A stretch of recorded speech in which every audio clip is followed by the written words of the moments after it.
The battlefield was silent now, but the silence felt wrong, like something was holding its breath, waiting. The sky above was dark with smoke, and the ground was covered with broken metal, burned ships, and the remains of a war that ended only hours ago. Half buried in the dirt lay a small alien girl, her body weak and shaking, her skin covered in dust and dried blood. She tried to move her fingers, but even that felt painful. She could not lift her head, she could barely open her eyes. Her heart beat slowly, like it was giving up. She had been left there by her own people, left because they thought she would die anyway, left because she was too injured to run. Every breath she took was short and scared. She kept whispering for help even though she knew no one would come. She whispered because she did not want to die alone. She whispered because she still hoped maybe someone, anyone, would hear her. Far away, a human scavenger named Reed walked across the ruins, his boots crunching over broken glass and metal pieces. He moved quietly, always listening, always watching. This place was dangerous. Enemy scouts sometimes returned to finish off wounded survivors, but Reed needed supplies. He had no choice. He scanned the ground for tech parts, fuel cells, anything he could sell. He heard a sound behind him, a very soft sound, almost too quiet to notice. He stopped and waited, thinking maybe it was just the wind blowing through metal beams. He listened again. There it was, a weak cry, like someone trying not to be heard. Reed felt a cold shock run through his chest. No one should be alive here, but the sound came again, a shaky, broken whisper. He slowly turned and walked toward the noise, moving carefully between broken walls. When he reached the small pile of rubble, he saw a tiny hand sticking out of the dirt. His breath caught. He rushed forward, pushing broken metal aside, and there she was, the alien girl, barely breathing, her small body shaking with fear, her eyes half open, full of pain and confusion. The moment she saw a human face, she panicked. She tried to crawl back even though her body had no strength left. Her people always said humans kill without mercy. She believed she was going to die. Reed lifted his hands slowly to show he meant no harm. He spoke softly, telling her he would not hurt her, but she didn't trust him. She kept crying, weak and scared. He looked at her wounds and felt anger rising inside him, not at her, but at the people who left her here. No child should be treated like this. No child should be abandoned to die in the dirt. Suddenly, a scanning sound cut through the air. A hostile drone floated above the ruins, its red eyes searching the ground for survivors. Reed's heart jumped. If it found her, it would kill her instantly. Without thinking, Reed dropped to the ground and pulled her close, covering her small body with his jacket and his own arms. He pressed his back to a broken stone wall, trying to make them both invisible. The girl trembled under him, too weak to understand why a human was protecting her. The drone passed overhead, its red light sliding across the rubble. Reed held his breath until the buzzing sound faded. Only when the drone was completely gone did he allow himself to breathe again. The girl stared at him, confused. Her people always said humans hate their kind, so why had this human saved her? Why had he risked his life for her? Reed slowly lifted her in his arms. He could feel how light she was, like she had already lost too much blood. He whispered that she was safe now, and that he would not leave her behind. She tried to speak, but no sound came. Footsteps echoed in the distance, metallic, sharp. Enemy soldiers were returning to check the area. Reed looked around desperately. He had to move now. He had no time to think. He held her tighter and ran toward an old tunnel entrance, staying low, staying quiet. Every step was a risk, every breath felt rushed with fear. Behind him the soldiers' voices grew louder, closer. Reed slid behind a broken wall, holding the girl close. The soldiers walked by. Just a few steps away, he could hear their armor hitting against metal. He could hear their scanners humming. The girl pressed her face into his chest, trying not to sob, her tears soaking into his shirt. Reed kept one hand over her mouth gently, not to silence her but to comfort her, telling her to hold on, telling her he would not let anyone hurt her. The soldiers stood still. One of them turned slowly, looking in their direction. Reed felt his heartbeat in his throat. He did not move, not even a breath. The girl's fingers curled into his jacket as if holding on to life itself. After a long moment, the soldiers walked away, their voices fading into the distance. Reed let out a slow breath and whispered that they had to move. The girl looked at him with wide, confused eyes. She could not understand why he cared so much, why he was risking his life again and again for her.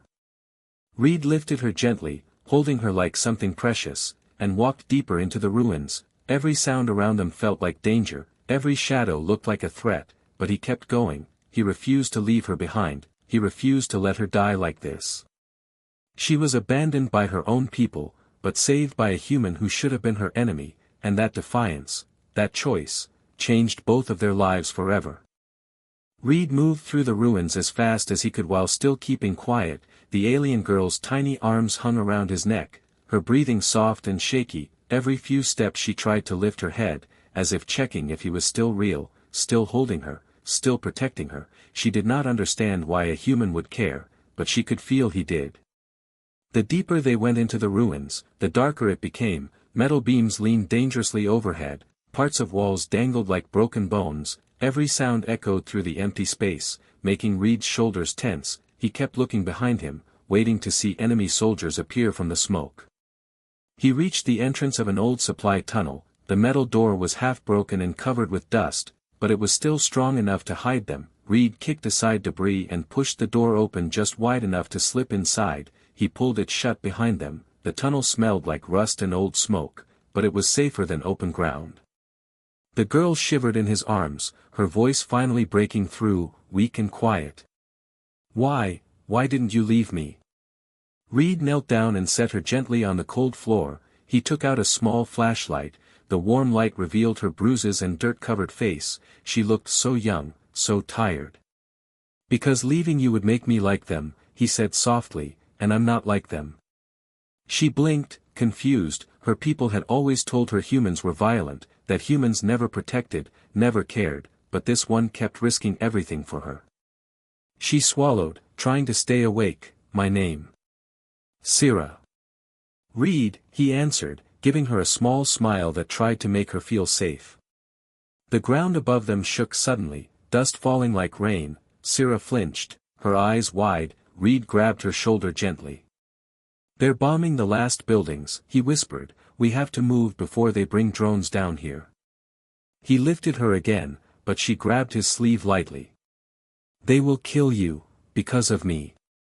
"They'll kill both of us if we stay," Reed said, "so we don't stay." As they walked deeper, the tunnel became tighter and darker. Old pipes dripped water, strange metallic noises echoed through the air. Sira clung to him, the darkness triggering old memories of being locked inside damaged escape pods, left alone for hours. Reed noticed her breathing faster. "Hey," he whispered, "don't look around, look at me." She forced her eyes up, meeting his. He held her gaze, steady and calm. "You're not alone down here," he said, "I'm with you." But the moment felt short, because suddenly a faint beeping sound came from behind them. Reed froze. He knew that sound too well. A tracker drone, small, fast, and silent, built to find survivors hiding underground. Reed turned off the flashlight instantly, plunging the tunnel into darkness. He pushed Sira against the wall gently and placed a finger over his lips, telling her not to make a sound. The beeping grew louder, closer. Red light scanned across the walls. Reed carefully reached for his knife, because using his gun would make too much noise. The drone floated into view, its single red eye glowing like a predator in the dark. It scanned broken metal, stones, the air itself. Sira pressed her hand to her mouth, trying not to scream, her small body trembling.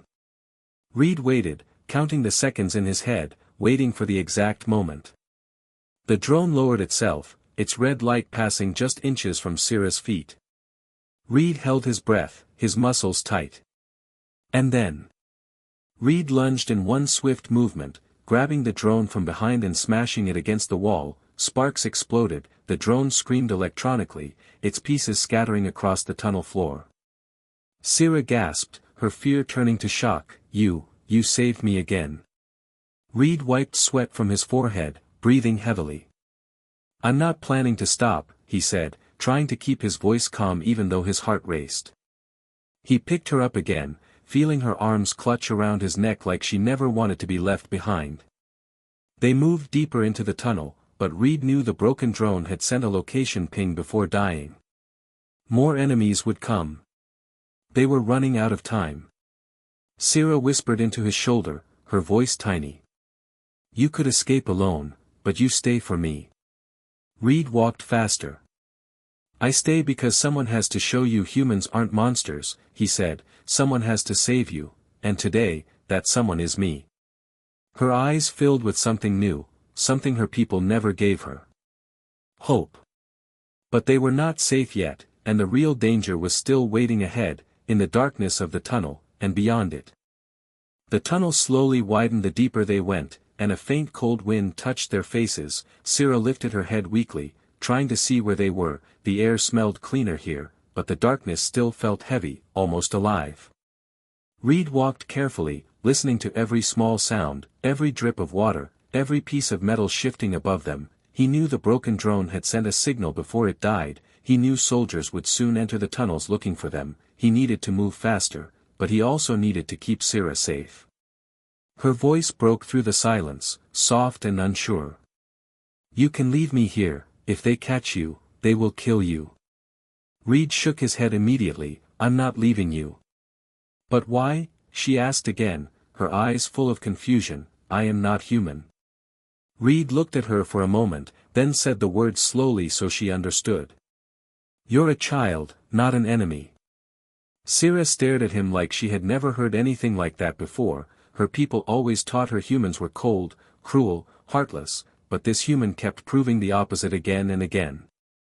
They walked for several more minutes until they reached a section where the tunnel ceiling had collapsed long ago. Giant rocks blocked most of the path, creating a small passage barely wide enough for one person. Reed set Syrah down gently and checked the gap. I can get us through, he whispered, but it will be tight. You'll have to crawl on your stomach. Syrah's face paled. She hated small spaces. They reminded her of the escape pod where she was trapped as debris fell around her, that same pod where her people opened the hatch, looked at her broken leg, and closed it again, leaving her behind. Reed saw her shaking. It's okay, he whispered, I'll be right behind you. She nodded slowly, took a breath, and crawled into the small dark space. The stones scraped her arms, dust filled her throat. She felt the walls almost touching her. She wanted to scream but she forced herself to keep moving. Behind her, Reed crawled too, pushing some rocks aside to make space. You're doing great, he whispered, just a little more. She kept moving, inch by inch, her heart pounding in her ears. Then suddenly, her hand slipped, the ground dropped beneath her. She fell forward with a small cry, landing on a slanted metal surface that slid her a few more feet down. Reed came out right after her, landing hard beside her. They were now in a larger chamber under the ruins, dark but open, scattered with old crates and broken machines. It looked like an abandoned underground storage area from an old human outpost. Reed lifted Syrah again and looked around for a safe way out, but something felt wrong. The air here was colder, almost too cold. Then they both heard it. A clicking sound coming from the darkness, slow and steady.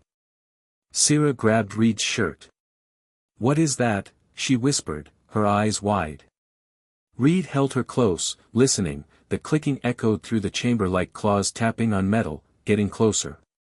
It's not soldiers, Reed said quietly. Soldiers don't move like that. Syrah's breathing got faster, her voice barely a whisper. Is it an animal? Reed shook his head slowly. No, worse. A shape moved in the shadows, long legs, sharp metal limbs, glowing blue sensors where its eyes should be. A tunnel guardian, an old automated security machine that activated when the system detected intruders. The war destroyed many of these units, but some still woke up from time to time, reacting to motion, heat, and sound.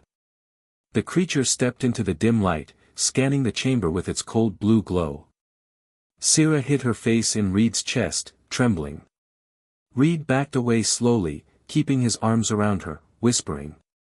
Don't move, don't breathe loudly, it scans for heat. But the machine already detected the warmth of two living bodies. Its head jerked toward them with a metallic hiss. Reed's pulse raced. He had no weapon strong enough to destroy a guardian, and firing his gun would echo through the tunnels, bringing soldiers too. He looked around desperately, searching for anything. Then he saw it. A half-powered generator sparking weak flickers of electricity. Reed whispered close to Syrah's ear. When I tell you to run, run to that corner and don't look back. But. No arguing, he said softly, I'll be right behind you. The Guardian took another step, its legs clicking sharply on the metal floor, its sensors locking onto them like a hungry predator. Reed grabbed a piece of metal pipe and threw it across the room, it clanged loudly, echoing everywhere. The Guardian whipped its head toward the noise and dashed forward with surprising speed. Now! Reed whispered sharply, lifting Syrah onto her feet. She stumbled but forced her legs to move, running toward the far corner. Reed sprinted toward the generator, sparks lighting his face in flashes. The Guardian turned back toward them, confused, splitting its sensors between Syrah and Reed, its body twisting unnaturally. Syrah reached the corner and pressed herself against the wall, praying silently. Reed grabbed two loose cables from the generator, sparks exploding in his hands. The Guardian rushed toward him, metal claws ready to strike. Reed waited until the very last second and then slammed the live cables onto the floor right as the Guardian stepped forward. Electricity shot through the metal ground, the Guardian shook violently, its sensors flickering, its legs jerking uncontrollably. Reed dived away, hitting the ground hard. The Guardian collapsed, twitching, sparks bursting from its joints. It was not dead, but it was disabled, at least for now. Syrah ran to him and knelt beside him. You saved me again, she whispered, her voice shaking. Reed pushed himself up, wincing from the fall. And I'll do it again, he said, as many times as it takes. But before they could rest, before they could even breathe. Distant echoing voices filled the tunnel. Enemy soldiers. They were coming. And they were close. The echo of distant voices grew clearer, bouncing off the metal walls of the tunnel. Syrah froze where she stood, her small hands gripping Reed's sleeve with shaking fingers. Those voices were not human voices, they belonged to her own people, but their tone was sharp, angry, full of command. Not voices searching to rescue her. Voices searching to finish the job they started. Reed crouched low, pulling Syrah with him behind a large broken crate, his breathing slow and careful. He listened, counting how many footsteps he could hear. There were more than 5, too many to fight. Syrah whispered weakly, they think I am a failure, they do not want me back. Reed looked at her, the anger in his eyes burning brighter than the flickering tunnel light. You are not a failure, he whispered, you are a survivor. Syrah blinked, her eyes watering. No one from her species ever used that word for her. But there was no time to feel anything, because the soldiers were growing louder. Reed picked her up again, his arms tight and protective, and moved deeper into the chamber, staying in the shadows, staying hidden. Suddenly a bright beam of blue light scanned across the room. One of the alien soldiers aimed a sensor device at the floor. Heat signatures, one of them growled, fresh ones. Syrah covered her mouth, trying not to breathe too loudly. Reed's mind raced, the generator behind them still sparked weakly and the disabled Guardian lay on the ground twitching, its body sometimes giving off small bursts of heat. Reed suddenly got an idea, a small, dangerous idea.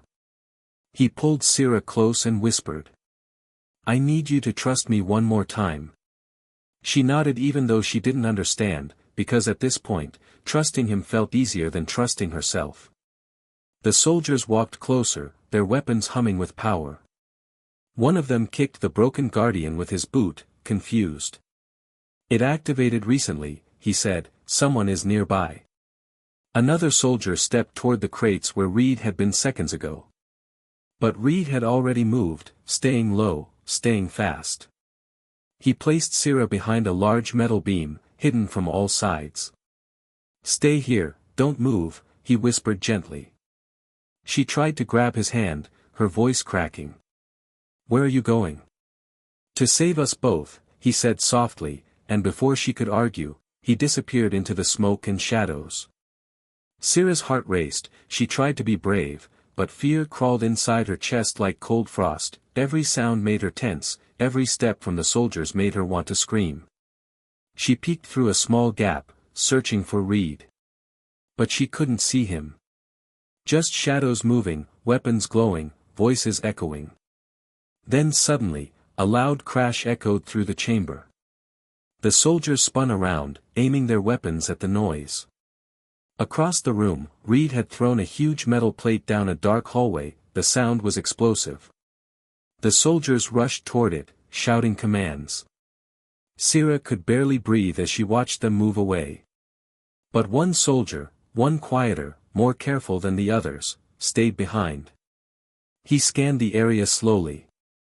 Slow, slow. Until his sensor stopped right where Sira was hiding. She felt her heart stop. She tried not to move, not to breathe. But the red scan light crawled across the beam. Closer, closer. Almost touching her foot. And then, a hand reached from behind the soldier's helmet, grabbing him by the neck and pulling him backward. Reed slammed the soldier's face into a metal pipe, knocking him out silently. Sira almost cried from relief. He returned to her, placing a gentle finger over her mouth to keep her quiet. "It's okay," he whispered, "I told you I wasn't leaving you." But suddenly, the soldier's helmet crackled with static. A voice came through. "Unit 4, report." No answer. "Unit 4. Do you copy?" Still silence. All soldiers regroup. Intruder confirmed. Search pattern Bravo. Reed cursed under his breath, lifting Sira again. "They know we're here," he whispered, "we're running out of time." They moved quickly now, Reed pushing through the far end of the chamber, stepping over old crates and broken metal. Behind them, the soldiers returned, their boots smashing against the ground, their lights cutting through darkness. Reed reached a narrow maintenance corridor and slipped inside with Sira.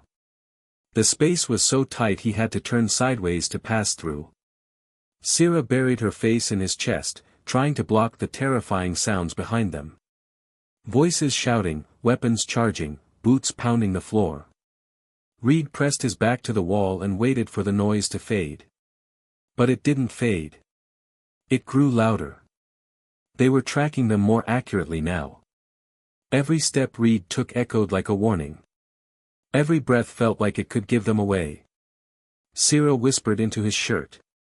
"Reed, what happens if they catch us?"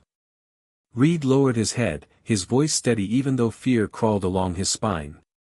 "They won't," he whispered, "because I will not allow it." "But how do you know?" she breathed. Reed looked ahead, eyes hard with determination. "Because I have something they don't," he said, "I care about who I'm protecting." She held on to him tighter. Because for the first time in her life, someone's promise felt real. Not empty words. But something strong.